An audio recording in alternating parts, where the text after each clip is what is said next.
Thank you. Thanks a lot.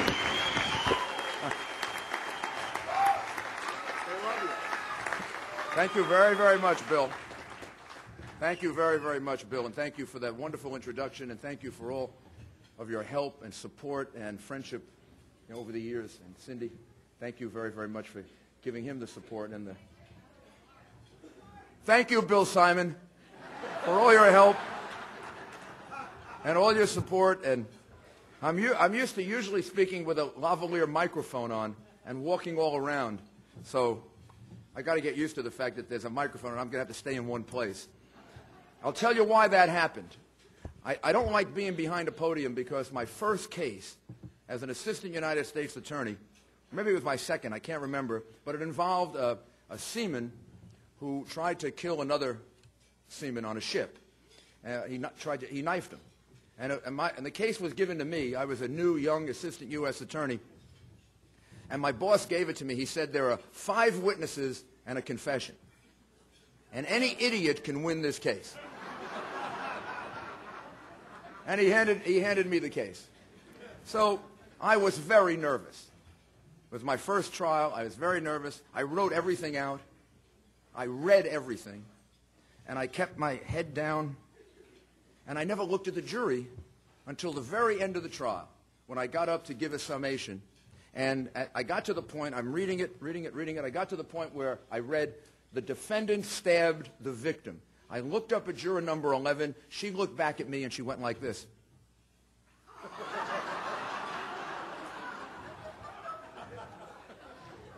I fell apart.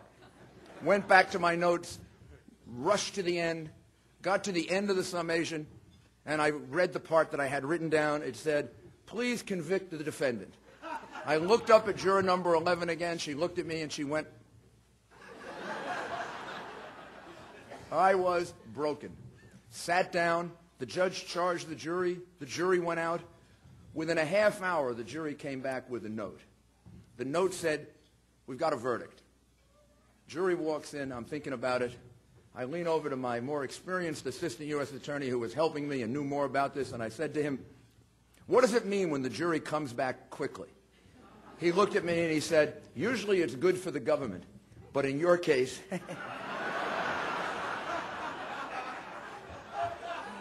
I was finished. Didn't pay any attention. Foreman stood up. The judge said, have you reached a verdict? Foreman said, yes. What's the verdict? Guilty on all counts. I was shocked. See? Oh, wow, I was shocked. The defense lawyer was even more shocked. So he asked that the jury be polled. And the way you poll a jury is, the first one, your verdict is guilty. Juror number 1, yes. Number 2, yes. 3, 4, 5, 6, 7, 8, yes, yes, yes. 9, yes. 10, yes. Now juror number 11. Juror number 11, your verdict is recorded as guilty. The woman stood up. She said, yes.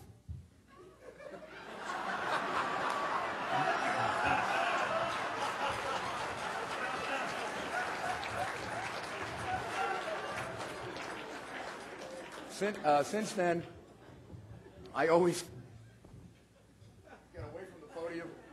I try to walk around. I try to make eye contact.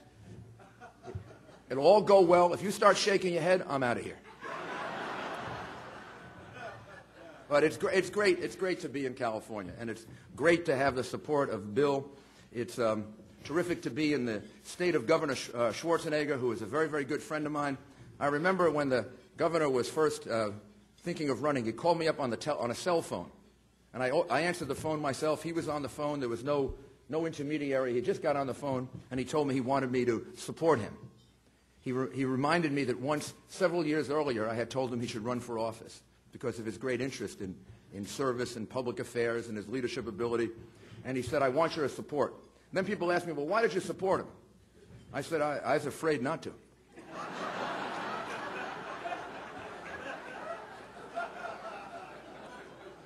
He had my cell phone number.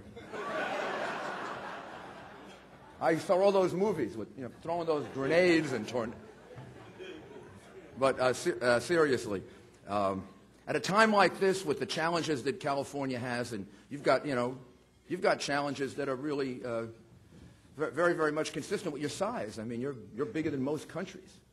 Your economy is one of the biggest in the world.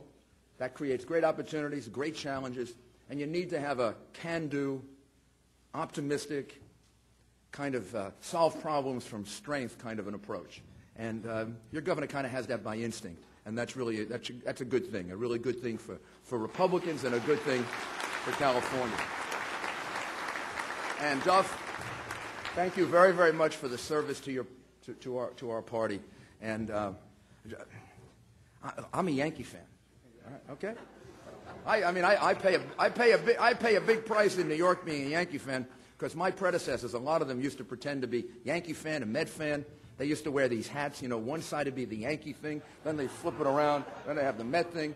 So I decided that, as Bill said, I like straight talk and being direct and telling people the truth. And I said, I'm going to just tell people the truth. I'm a Yankee fan. Yankee fans will appreciate that. Met fans will respect me. They may still vote for me. You know, they'll still vote for me because they'll respect our differences. Then I went to Shea Stadium. Go home to the Bronx, you bum. Get out of here. I got to tell you, though, I went to Shea Stadium after September 11th. And I told Duff this before. There was a time in which we had the worst attack in our history. Maybe one of the most shocking things that ever happened to us as a country. And there are a number of pictures that are in my mind that will be there forever until the day I die. And one of them is the Yankees played their first game in Chicago after September 11. Baseball canceled its schedule for a while.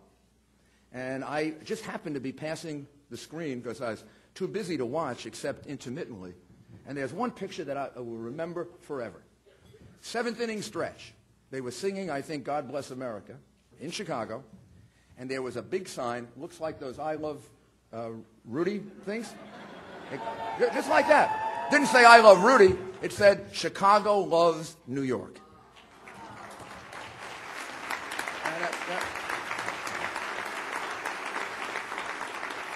And then the Mets wore these hats that said, you know, the New York Police Department and the New York Fire Department and the Port Authority Police Department. And I think Major League Baseball got annoyed at them because they took their official hat off. And Bobby Valentine, who was the manager of the Mets at the time, said, the heck with that. This is more important than baseball. So I went to Shea Stadium for their first game back in New York, and for the first time I got a standing ovation at Shea Stadium. And afterwards the press asked me about it, and they said, how did it feel? And I said, when they start booing again, I know we've gone back to normal. Of course, baseball fans are very, you know, we really believe in our team, and that's a good thing. It's a great thing. I mean, there are your governor and Duff and Bill and all of your party leadership and all of you. There are really a lot of great Republicans in this room.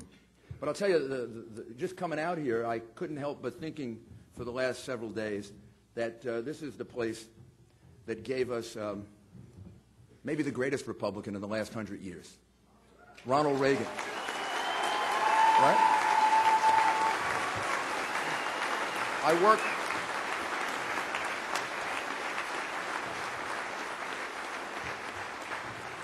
I worked for Ronald Reagan, respected him immensely. If you read my book on leadership, which is still available, you can get it.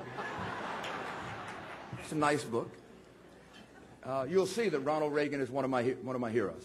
I believe I learned a great deal from him, and I can go into a lot of detail about what that was and how that was, and you can read my book to find it out.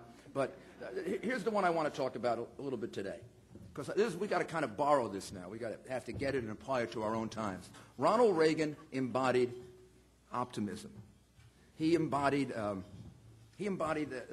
fact that our party has to be pro-growth. Our party has to be a party that sticks to its core principles, builds on its core principles, but knows how to expand, knows how to bring people in, knows how to reach out to people.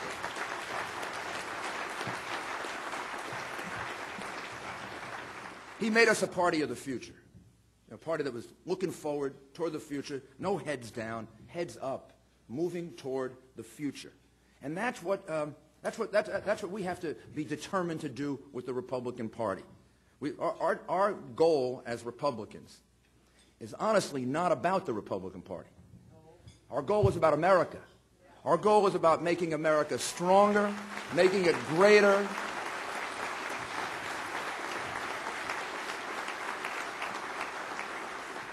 making it fairer, making it better, making it more beautiful for the future. The great moral issue of Ronald Reagan's time was defeating communism, and he understood that. The great moral issue of our time is defeating terrorism.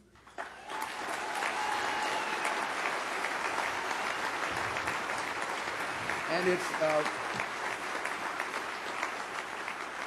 it's bigger than just that. It isn't just defeating terrorism and winning the war on terror. This is to win the world for a set of ideas that are American, but they're not just ours.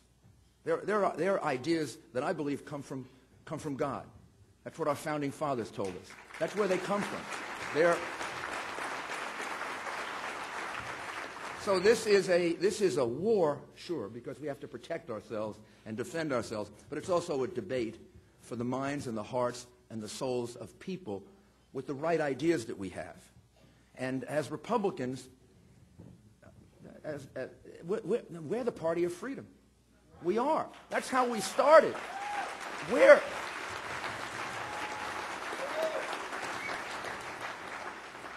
the party of Abraham Lincoln. He was a Republican.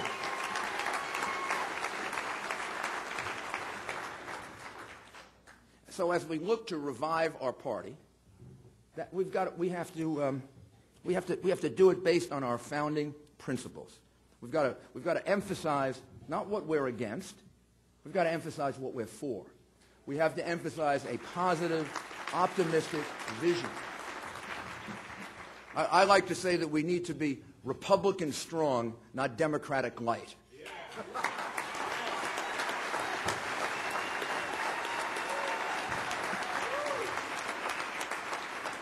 And we're at our best when we expand freedom. That's what we do. That's what Republicans do. We're not always at our best. We're not always right. Nobody ever is. But when we're doing the core mission of our party, we're expanding freedom for people here in America and all over the world. That's why I reduced crime in New York City. I spent so much time reducing crime because I realized that if you live in an environment of fear, then you're living in tyranny. You have no rights.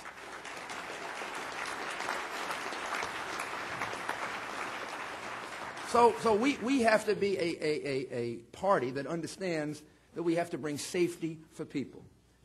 That's what I did in New York. That's what we have to do for America. That's what we're trying to do in Baghdad. That's what we're attempting to do in Baghdad. We're attempting to do that.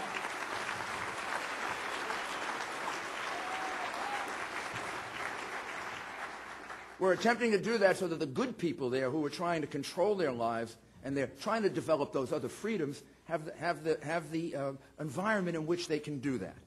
In 1993, New York City was averaging almost 2,000 murders a year, 10,000 felonies a week.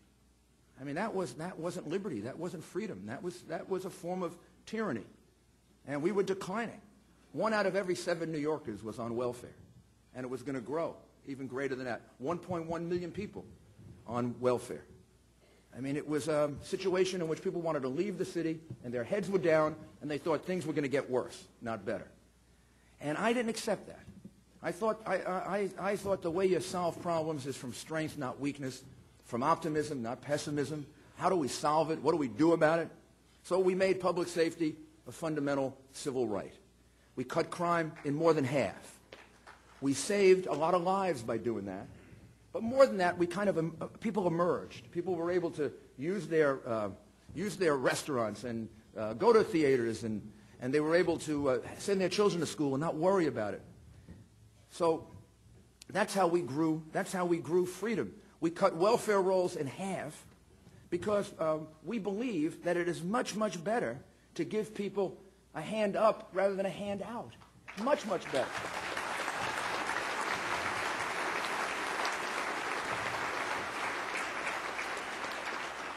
And we believe in fiscal conservatism. It gives citizens more freedom. New York City had a $2.3 billion deficit.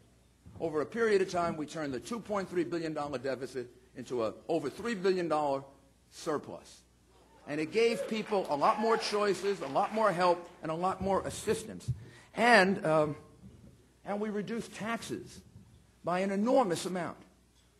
And what I learned this from Ronald Reagan, but I also learned it from doing it. I reduced taxes dramatically, and in a very short period of time, I was collecting more money from the lower taxes than I was collecting from the higher taxes.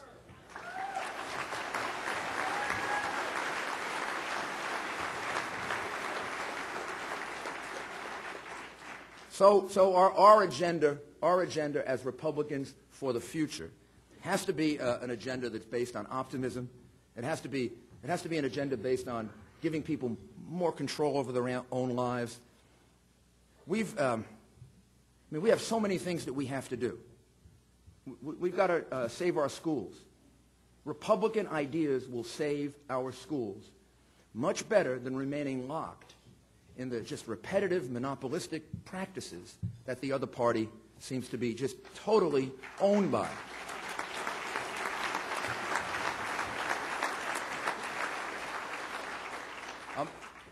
I'll make it real simple as to how we save our schools. We save our schools by giving the power to evaluate schools, by moving a lot of that power, not to government bureaucrats, not to educational experts. Here's where I think most of the power should go for evaluating school: to parents. They should be the ones who get to evaluate schools.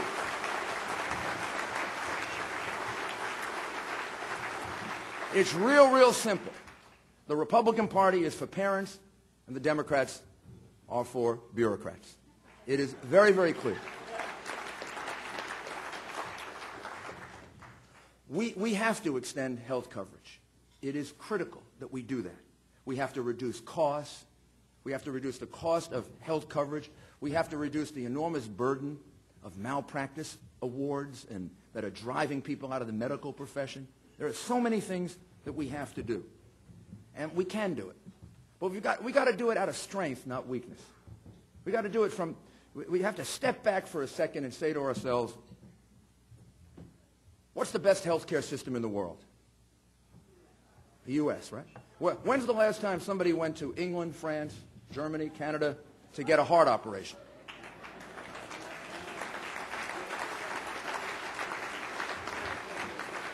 Where do they come to get heart operations? Or to get cancer operations? Or to get treatment? They come here to the United States of America, to California, to New York, to Texas, to Minnesota, to the great healthcare centers that we have. So sure, we have problems, and they're big ones, but we've got great strengths. So how do we solve our problems of healthcare? We solve them not by denying the wisdom and the genius of our economic system and our political system. We use our principles to solve it, of relying on the private sector, relying on the free market, relying on competition. These are the things that make us great. These are the things that make us unusual. These are the reasons why people come to America and not to England for health care.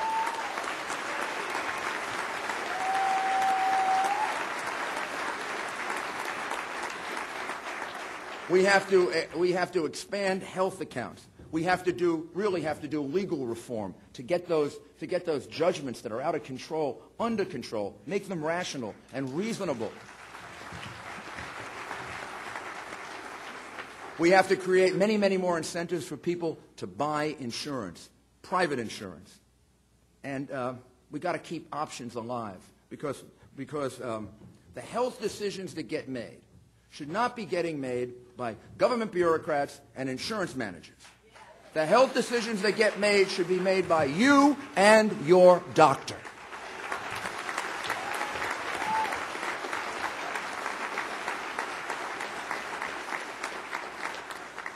And then the war on terror. It's our biggest concern. We have many more domestic concerns, and as things move along, we'll talk more and more about it. But the biggest concern that we have is the war on terror. It's the biggest concern because it involves our future, and these people want to come here and kill us. And they still do, and they're going to want to do it for some time. So we have to reassert and remind people all over the world of what America is about. Because sometimes, because you have to concentrate on the thing right in front of you, maybe we get mischaracterized, and maybe we don't do the best job of explaining ourselves. America is not about war. America has never been about war. We don't want war. We don't like war. We hate war. America is about peace. America is about a world in which people can live together based on certain basic fundamental things that you have to do for the human being so you don't have violence and you don't have terror and you don't have war. But we learned from Ronald Reagan that the way that you achieve peace is through strength, not weakness.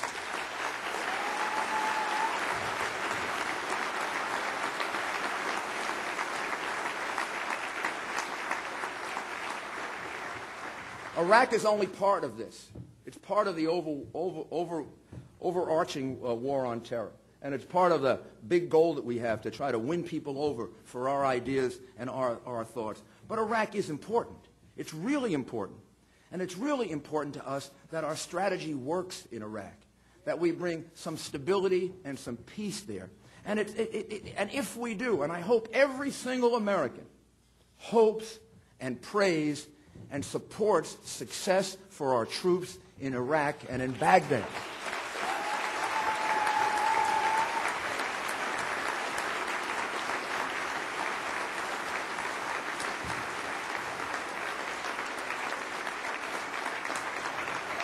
Success. Thank you.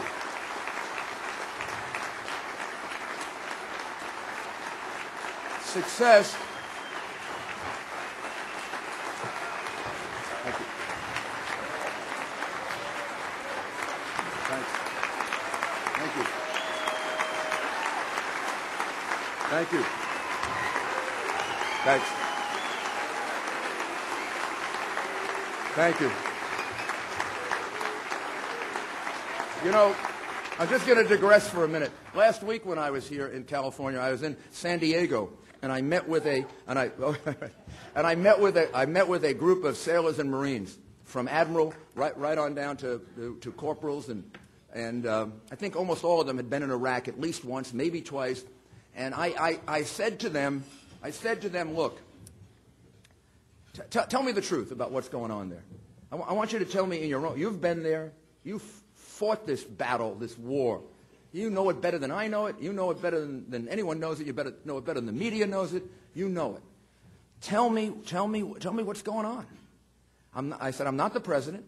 You don't have to tell me what I want to hear. I'd like to be the president, and then you will have to tell me what I want to hear. But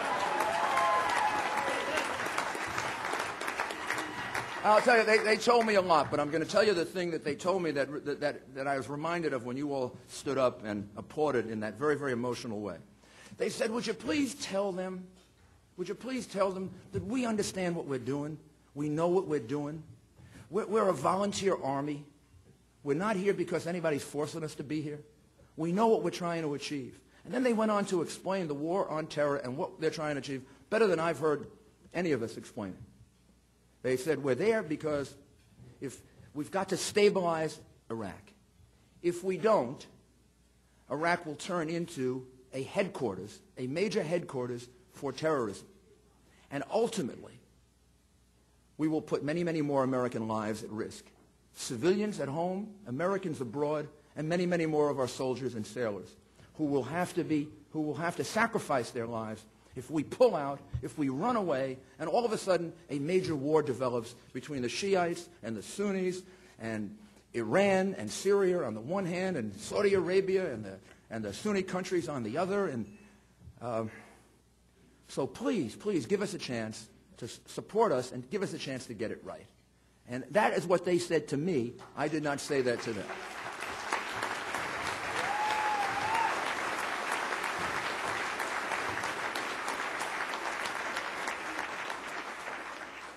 The last couple of weeks while I watched the debate in Washington, however, I have to tell you, it reminds me of one of the basic things that is wrong with us right now.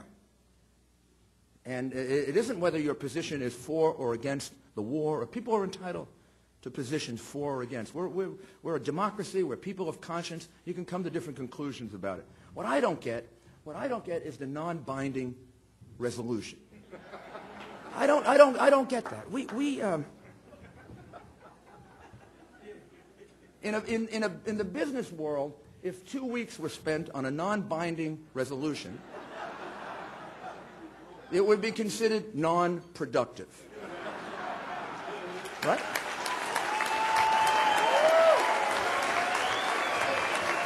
But it's worse than that. It's worse than that. It's another sign of something I've heard for the last 2 years traveling to 30, 40 states on behalf of Republicans and for other purposes. They just can't decide any tough questions. A non-binding resolution is a comment without making a decision. It's a commentary on not making a decision. For comments, we have Tim Russert and Chris Matthews and Rush Limbaugh and Sean Hannity, right, left, middle, center. They do a good job of commenting. They do. That's their job. That's what we pay them for, or they get paid for. What we pay people in Washington for is to make decisions.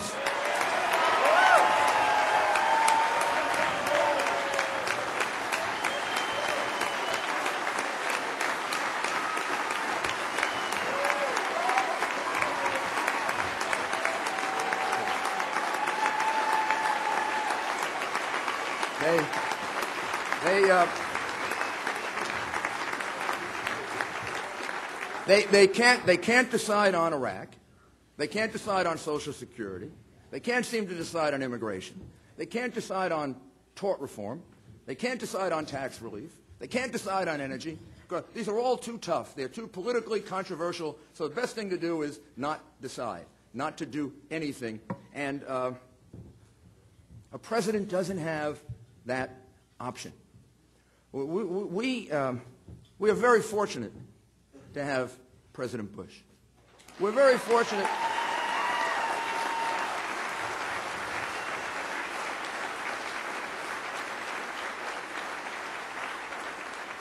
President doesn't get the choice of not deciding. Presidents can't do non-binding resolutions. Presidents have to make decisions and move the country forward. And that's the kind of president that I would like to be. A president who makes decisions. One of the things that I believe that prepares me for this job, and nothing prepares you for being president. Nothing. It is a bigger job, a bigger responsibility than any of us can handle. Doesn't matter who we are. But there are certain things that prepare you better for it and certain things that don't. And I do believe that having had a job where I didn't have any choice but to decide and to make decisions and to move things forward, sometimes in the face of enormous problems that seemed unsolvable, I think that prepares you as best as you can be prepared to be President of the United States.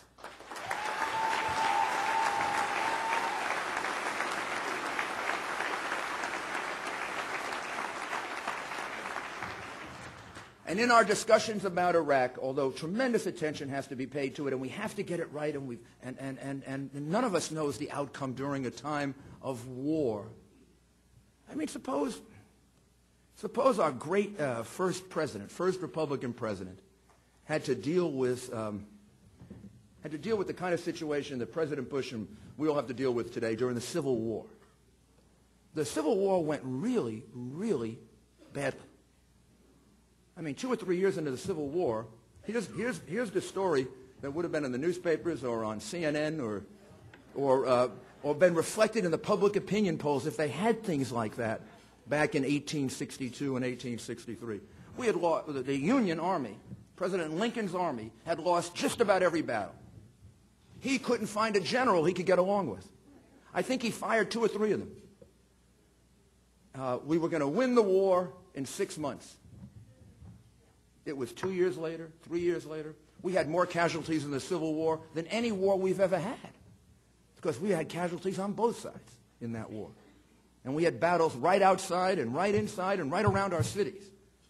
It was the last one like that since September 11. But Abraham Lincoln, who was real unpopular for a while. And I like to remind the people of my city of this, of New York City, that we have a little humility and some perspective. People of New York had a draft riot in 1863. They wanted to get out of the war. It was getting too tough. It was getting too hard. This idea of keeping the Union together, establishing freedom, ending slavery, maybe it didn't all seem worth it. But God blessed us with Abraham Lincoln, who kept his eye ahead. He was able to say, I know my people are frustrated, and I know my people are angry at me, and I know I may not get renominated by the Republican Party, and I may not be president again.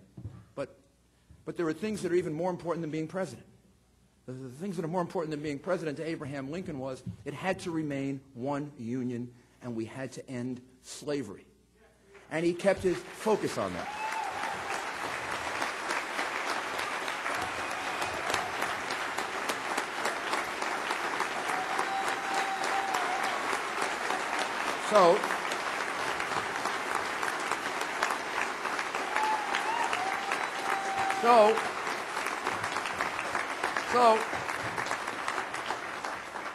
So he may have been real unpopular in 1863.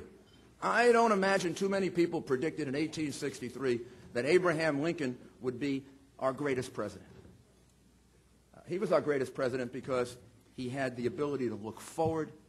He had the ability to weigh public opinion, understand public opinion, but also have that ability that a leader has, a leader like George Bush, a leader like Ronald Reagan, to look into the future. This is what Ronald Reagan did with communism. I mean, Ronald Reagan was real unpopular at times. But Ronald Reagan understood how to evaluate public opinion. He understood that he had a great goal in his presidency, and his great goal was to defeat communism.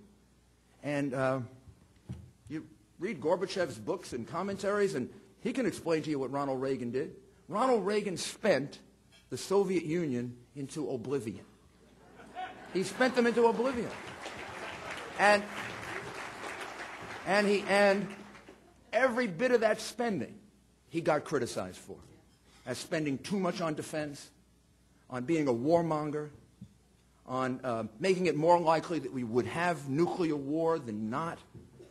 Remember when he called them the evil empire? Go back and read the editorials that were written when he said that, about how he was going to create a nuclear war. I haven't read the editorials that say, gee, we were wrong and Ronald Reagan was right.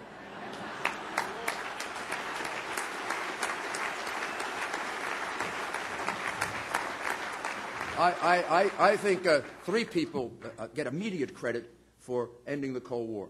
Ronald Reagan is one, Gorbachev, and Pope John. I think you look at the three of them, and they contributed. No one man ever accomplishes something like that. I mean, we needed Roosevelt and Churchill and a lot of other people to win the Second World War, and Eisenhower and Truman eventually. It's never just one person, but he's a major figure. There's something else, though, that helped us to destroy the Soviets. It's something we need to remind ourselves of, because if we can do this again, we can win this war on terror.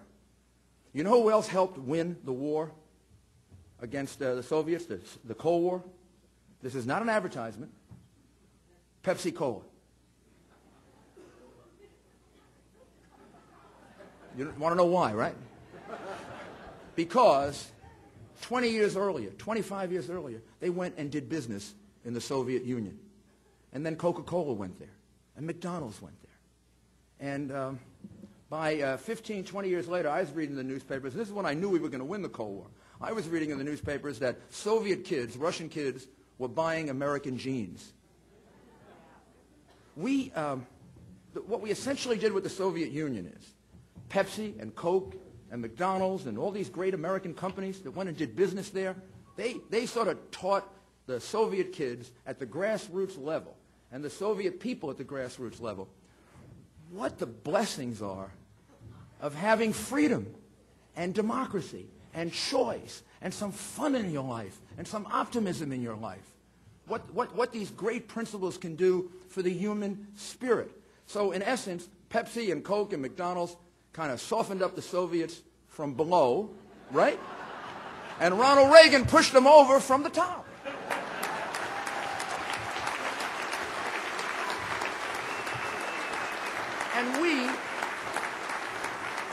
And we have to do that now. We have to do that now in the way we conceptualize this war on terror. You know, I saw these statistics about, you know, the war on terror has gone on longer than the Second World War. Of course, the casualties are very, very different, but that's one way. There's another way to look at it. This war on terror is more like the Cold War than it is like the Second World War, because there's a big component of this war on terror. There's part of it that's military, a physical part to it. Every war is partially physical and partially psychological and political. So there's a part of this war that's military, but there's a much bigger part of this war that's about ideas, about the hearts and the minds of people. And we have to remember that we've got to get better at selling our life, our economy, the benefits of working with us and being with us, who we are, what we're trying to do for the Middle East. We have no imperialistic designs on the Middle East or any place else. We don't want to be at war with anybody there. We want to do business with them. We want to have economic competition, not military competition.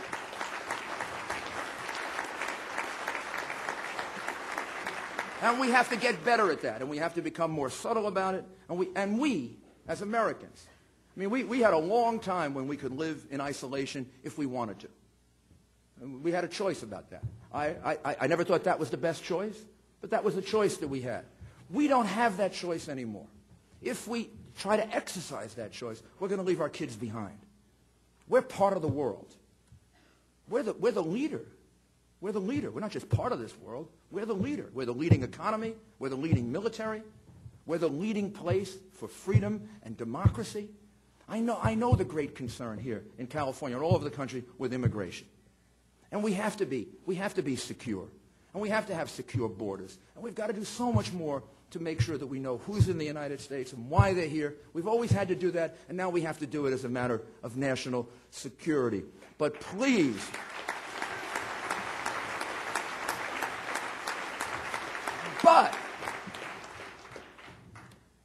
you can't escape the whole debate and discussion of immigration. With all of the problems and all of the difficulties and all the things that got to get resolved. There's a part of you like with health care, where you got to step back and you have to say to yourself, sure, this is a problem, but just what kind of a problem is it when people, millions and millions of people, want to come to your country over and above any country in the world or in the history of the world? Just what kind of problem is that? That's a problem we can solve. It's a problem we can solve from strength and from decency and from goodness and from maintaining America as, what did Ronald Reagan call it? The shining city on the hill. That's what we are for the world. That's what we have that is so different than anyone else. And we have to preserve that, and we have to build on it. I'm an optimist. I'm never going to be anything but an optimist. Well, I think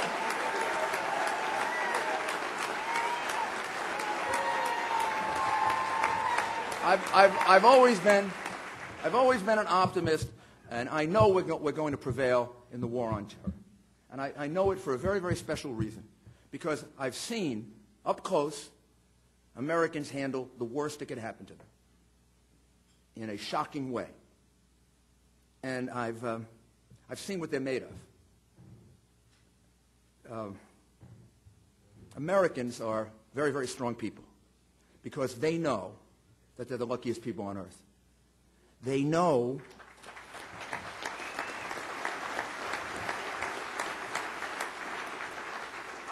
that we have more freedom, more opportunity, more equality than anybody ever had, and that we're going to solve our problems from strength. We're going to solve our health care problems from strength, from the strength of our system, our economic problems, our tax problems, and our tax relief and our tax reform, and that's the way we're going to deal with terrorists.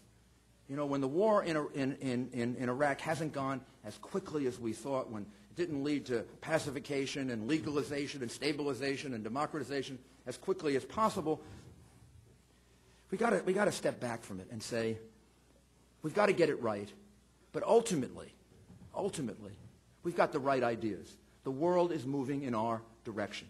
The world is not going back to women not being able to participate in society. The world is not going back there. I mean, there are people who want to drag it back there, There are people who want to use violence to get it back there, but it's not going back there. It's going in our direction, where women have a full place in society.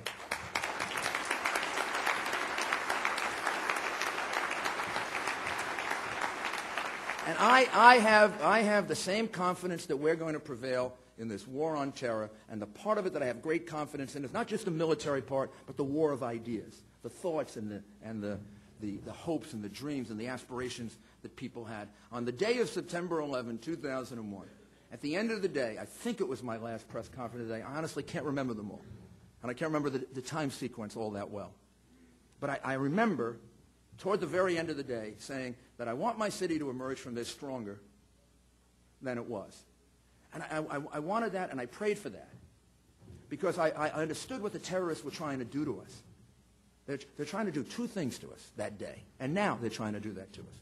They wanted to kill a lot of us, and they succeeded in doing that. And that is going to hurt us and affect us and be part of us for the rest of our lives. But there was a second thing they wanted to do. They wanted to break our spirit. They wanted to break our spirit because they think we're weak. They think they're stronger than we are. They think that their ideas are better and stronger, and that they can stick to them better than we can. And I know they're wrong. And you know why I know they're wrong? I know they're wrong because anytime I felt down that day, all I had to do is look in the eyes of my firefighters and police officers and rescue workers. I saw in their eyes, as they were facing horror, I saw in their eyes and in the eyes of the construction workers and the nurses and the clergymen and the doctors and all these people who came and volunteered, I saw in their eyes this determination, and I saw in them that they were the children and the grandchildren of those who fought and died for us to protect us in the Second World War, in Vietnam, in Korea, and in so many other places. This is in our it's in our American spirit. This is what we're about. We understand freedom. We understand how to protect it. We understand how to defend it, and they just have it, and we have it, and we've got to believe in it. We're going to prevail over terrorists because people who live in freedom have more strength than anyone else. They have this kind of strength that lets them know not only what they have to die for, but what they have to live for, to pass it on to their children. So the goal for all Americans, not just for our Republican Party, but for all Americans, has to be freedom and a dedication to it. And we have to recapture that as a Republican Party. After all, we're the party of Abraham Lincoln and Teddy Roosevelt and Eisenhower and Reagan and Bush 41 and Bush 43. All of them made great contributions to the advancement of freedom. Now it's time for us to make those same contributions. They may be different. They may be on a different plane. They may be in a different place. But that is the eternal goal of our political party. And to do that, we need leadership. We're for freedom. We're for the future. And in order to accomplish that, we need leadership that uplifts us and moves us toward the future.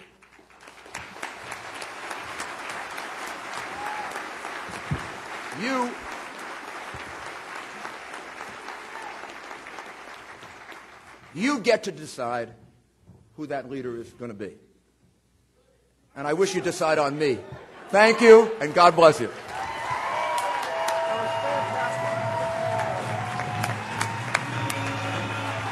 Rudy Giuliani.